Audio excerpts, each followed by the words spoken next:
중국은 소림 축구, 중동은 침대 축구, 한국은 뭐냐 그럼 감독 축구 아닐까요?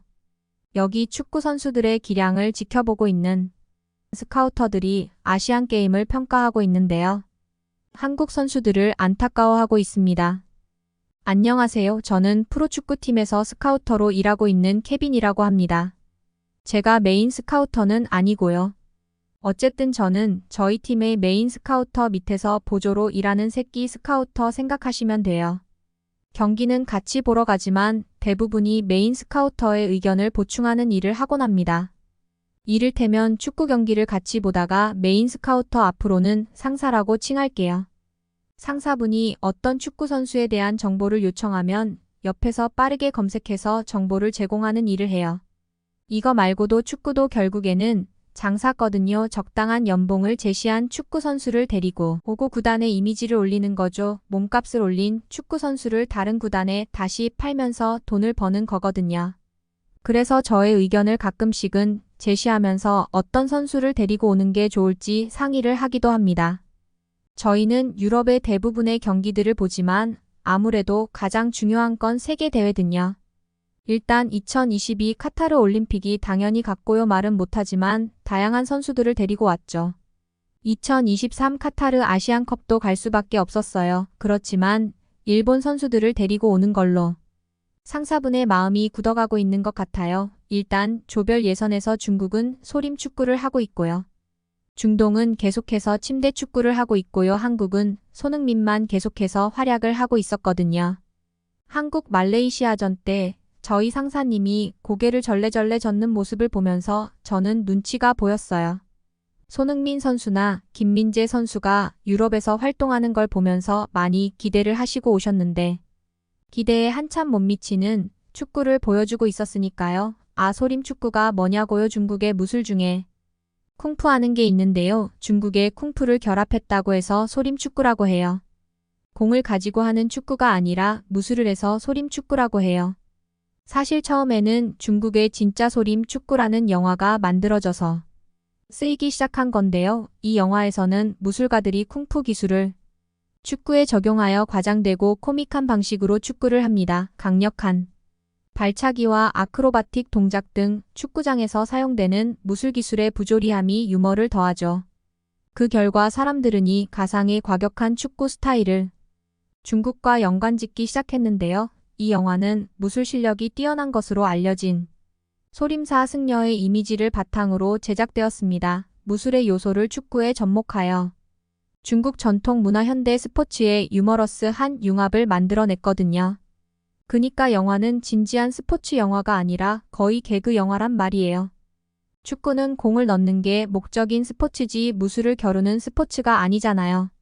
그런데 이게 영화에서만 통용된 게 아니고요. 실제로 중국 선수들이 축구장에서 거의 무술을 선보이고 있어서 쓰이기 시작했어요. 축구를 하다 보면 격한 몸싸움이 생기기 마련인데 자기를 기분 나쁘게 했다는 이유로 날라차기를 시도하는 선수들이 있는 거죠. 날라차기뿐만 아니라 여러 명이 한 명을 둘러싸고 괴롭히는 그런 행동들까지 보여주고 있거든요. 실제로 보면 어이없어서 실소가 터져요.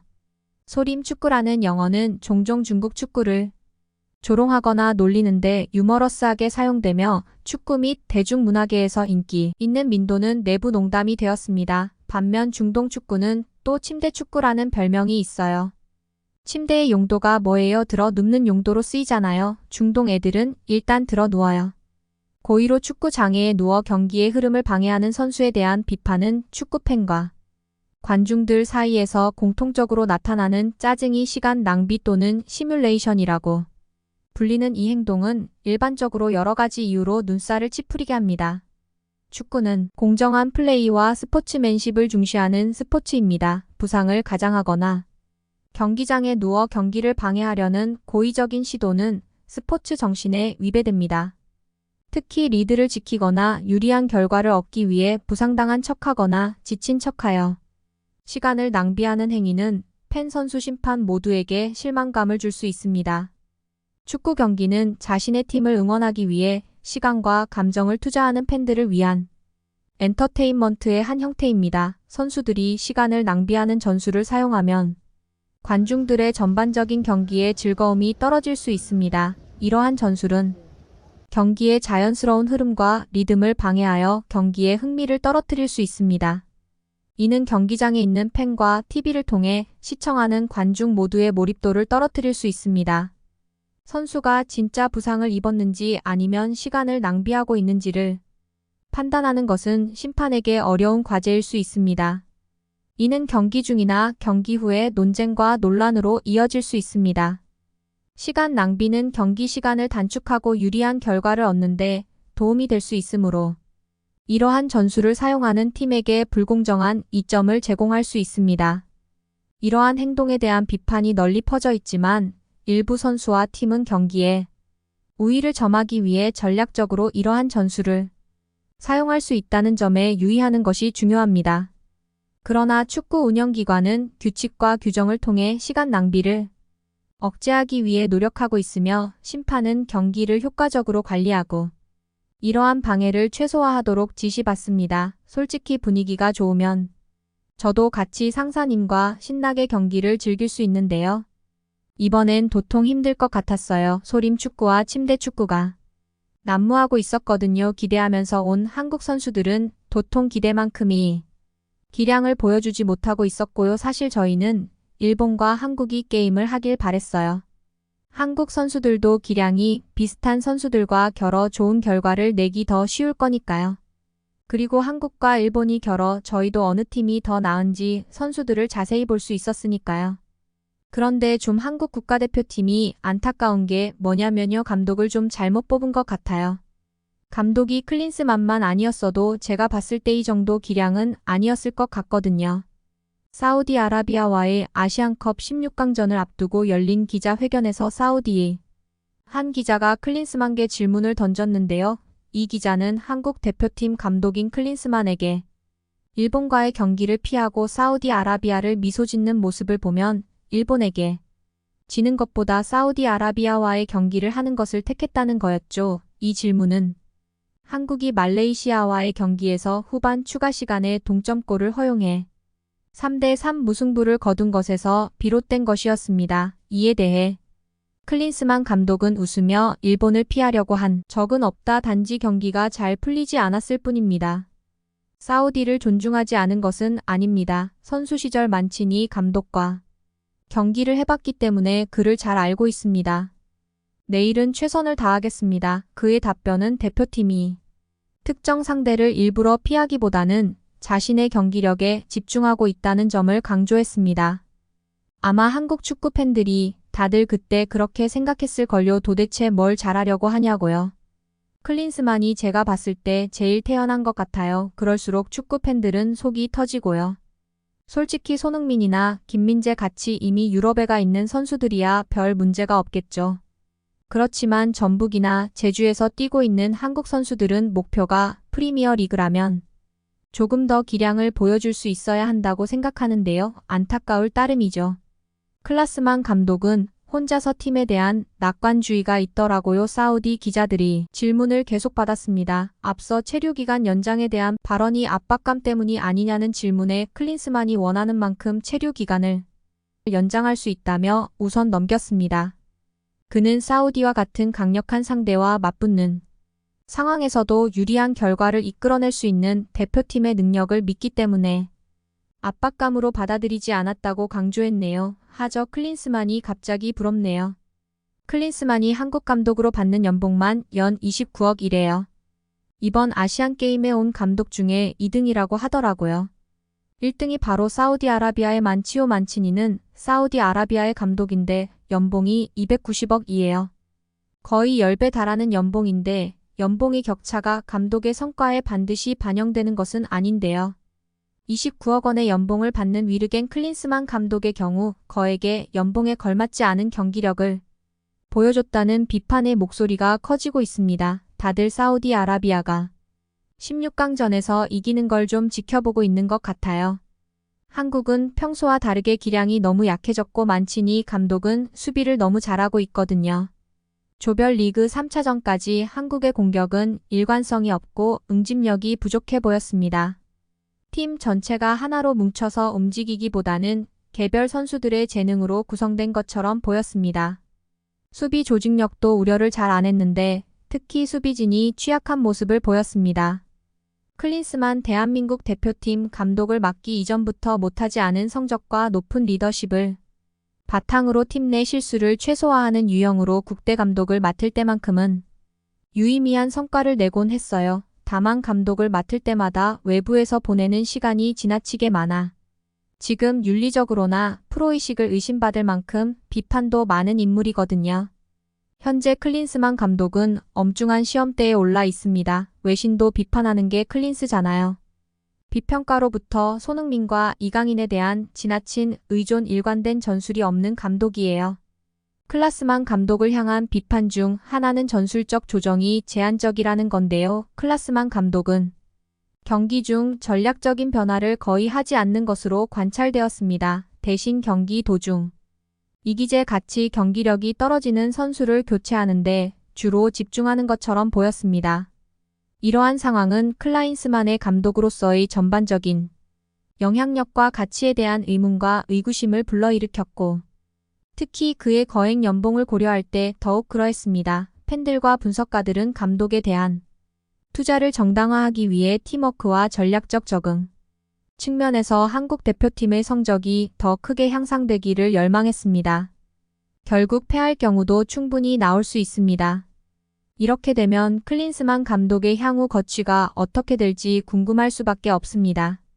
클린스만 감독은 지난해 3월 취임 후 공교롭게도 9월 사우디전 승리 직전까지 5경기 연속 무승으로 국가대표 감독 전임제 이후 가장 오랜 기간 첫 승을 하지 못한 감독이라는 불명예를 안았어요. 이후 다소 쉬운 상대들과 맞붙으며 여론을 반전시키다 했지만 아시안컵에서 약팀들을 상대로 전혀 만족스럽지 않은 결과와 경기력으로 벼랑 끝에 몰려있는 상황 사우디전에서 승리하지 못한다면 자연스레 경질이라는 얘기가 나올 수밖에 없다. 확실하게 하려는 축구가 있고 경기력은 좋은데 결과가 안 좋은 축구를 한다면 모르지만 통하지 않는 전술을 고집하고 경기력 차 안 좋은 상황이 반복되면서 클린스만 대한 여론은 최악으로 치닫고 있어요. 급 궁금하네요. 사우디전에서 지게 되면 클린스만이 경질될까 궁금해요. 한국이 아시안컵에서는 상당히 돈이 많은 나라긴 하지만 클린스만께 저만한 돈을 뿌리면서 클린스만 붙잡고 있을지가 궁금해요. 클린스만 대한 웃긴 얘기도 있잖아요.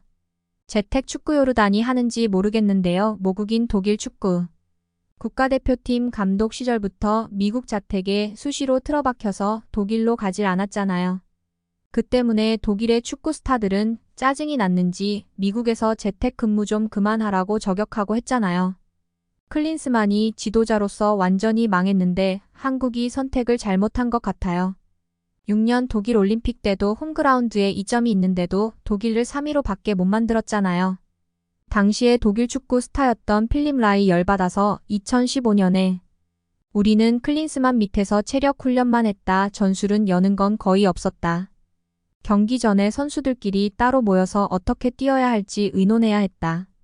곧 폭로한 적도 있고요. 제가 봤을 때 물론 한국 선수들도 더 열심히 해야 한다고 생각하지만 감독 영향이 큰 것 같아요. 황의조가 빠졌다고 해도 비슷한 선수들을 데리고 왔는데 이렇게까지 차이가 나는 건 좀 심하잖아요. 외신에서도 예측이 거의 빗나갔죠. 전문가들의 의견을 종합한 결과 52%대 48% 근소한 차이로 한국이 승리할 것으로 예상했습니다. 선수 개개인의 역량으로 보면 한국이지만 한국이 지금 아시안컵에서 너무 못하고 있다 이거죠. 그리고 사우디아라비아는 아시안컵에서 너무 잘하고 있고 감독도 290억 영향을 한 100억쯤은 보여주고 있고요. 또한 선수 시절 세계 축구사에 남을 슈퍼스타였던 부정적 의미 든 감독으로서도 유명한 클린스만과 유럽에서 유명세를 떨친 만치니의 맞대결이 하다는 점에서 아시아는 물론이고 유럽 축구 팬들 사이에서도 시작부터 상당한 이목을 끌고 있습니다. 심지어 한국은 아시안컵 대회에서 사우디아라비아와의 맞대결에서 당혹스럽고 끈질긴 징크스가 있대요. 여기 있으니까 별별 징크스까지 다 듣게 되네요. 한국 대표팀은 대회 역사상 사우디를 상대로 단 한 번도 승리를 거두지 못했기 때문에 이 특별한 매치업은 한국 대표팀에게 한 해 역사를 심어줬다네요. 아시안컵에서 사우디아라비아와의 역대 전적은 무 1패로 불안한 성적을 기록하고 있습니다. 이 통계는 대등하고 치열하게 맞붙었지만 결국 한국의 승리로 이어지기는 어려웠던 일련의 만남을 보여줍니다. 조별 예선에서도 한국은 사우디아라비아를 상대로 한 전적을 보면 안심할 수 없습니다. 이번 조별 리그에서 3차례 맞대결 중 2번은 무승부로 끝났습니다. 이 경기들은 가장 중요한 순간에 어느 한쪽도 우위를 점하지 못하며 양팀의 고운 경기력을 보여줬습니다. 하지만 한국과 사우디아라비아의 라이벌전이 특히 가슴 아픈 양상을 띠게 된 것은 1988년 카타르에서 열린 AFC 아시안컵의 맥락에서 찾을 수 있습니다. 이권이 있는 대회 결승전에서 두 팀은 패권을 놓고 치열한 접전을 펼쳤고 결국 정규 시간 종료 후 0대 0으로 끝나지 않았습니다. 결승전은 긴장감 넘치는 승부차기로 결정되었는데 승부차기는 축구에서 긴장감과 평정심을 가늠하는 최고의 시험대가 되곤 합니다. 안타깝게도 승부차기에서 승리를 거둔 것은 사우디아라비아로 아슬아슬한 접전 끝에 우승을 확정지었습니다. 이러한 역사적 배경은 아시안컵에서 사우디아라비아와의 맞대결의 역경에 그림자를 들이우고 있습니다. 이번 대회에서 이미 16강도 아슬아슬하게 올라온 한국은 이제 다시 한번 사우디와 맞붙어야 하는 엄청난 도전에 직면하게 되었습니다. 역사의 무게 과거 성적에 대한 부담감 그리고 지난 패배의 망령이 한국이 중요한 시점에 잘 보여주길 바랄 뿐이죠. 오랫동안 지속되어 온 불안한 징크스에서 벗어나기 위해 한국 대표팀은 막중한 과제를 안고 있습니다. 심지어 여기에 능력 없는 감독까지 있잖아요. 한국에게 이번 경기는 이번 대회 우승뿐만 아니라 아시안컵에서 사우디아라비아와의 맞대결에 대한 이야기를 다시 쓸 수 있는 기회이기도 합니다. 과거의 그림자를 걷어내야 할 뿐만 아니라 일단 아시안컵 4강까지는 올라가야 돈값을 한다고 평가받는 한국 선수들이 될 거니까요. 두 팀이 다시 한번 맞붙을 준비를 하면서 단순한 경쟁을 넘어선 격돌의 무대가 펼쳐질 거라고 생각해요. 이번 경기는 역사와의 싸움이자 회복탄 역성을 시험하는 자리이며 한국이 역경을 딛고 사우디아라비아의 강력한 도전을 이겨낼 수 있다는 것을 증명하는 순간입니다. 스포츠 세계에서는 기록은 깨지기 마련이고 징크스는 깨지기 마련이며 역사는 다시 쓰여지기를 기다릴 뿐이에요.